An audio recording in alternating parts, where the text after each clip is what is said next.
أهلا وسهلا بحضراتكم. إرنست هيمنجواي هو كاتب وروائي أمريكي، ومن أعظم كتاب القصة في الولايات المتحدة الأمريكية، ومن أهم كتاب الأدب العالمي. اشتهر بكتابة القصص القصيرة والروايات.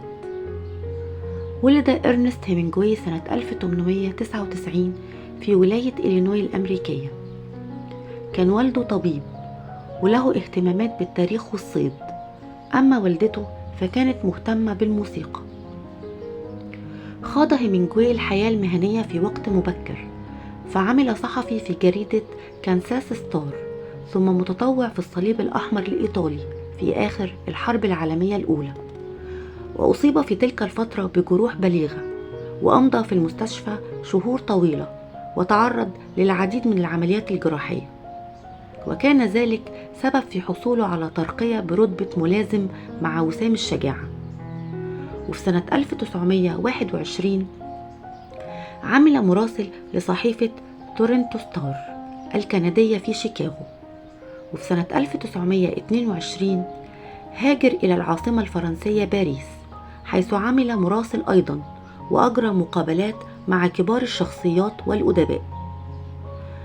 وخلال الحرب الأهلية في أسبانيا خاض هيمنجواي حربا وعداء مع الفاشيين والنازيين، وعبر عن عدائه الشديد للفاشية. وفي سنة 1954 تعرض هو وزوجته لحادث سقوط طائرة بالقرب من زائير، الكونغو الديمقراطية حاليا. انتقل بعدها إلى كوبا، وكتب فيها روايته الشهيرة العجوز والبحر، والذي حصل من خلالها على جائزة نوبل في الآداب.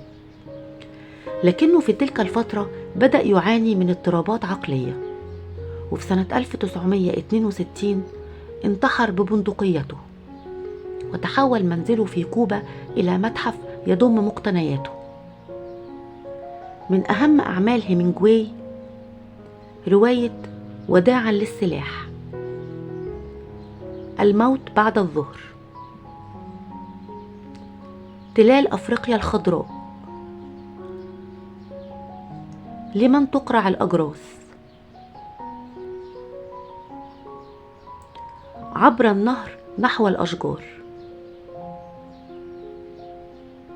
العجوز والبحر. والآن نترككم مع مختارات من أقواله، فلنتابع.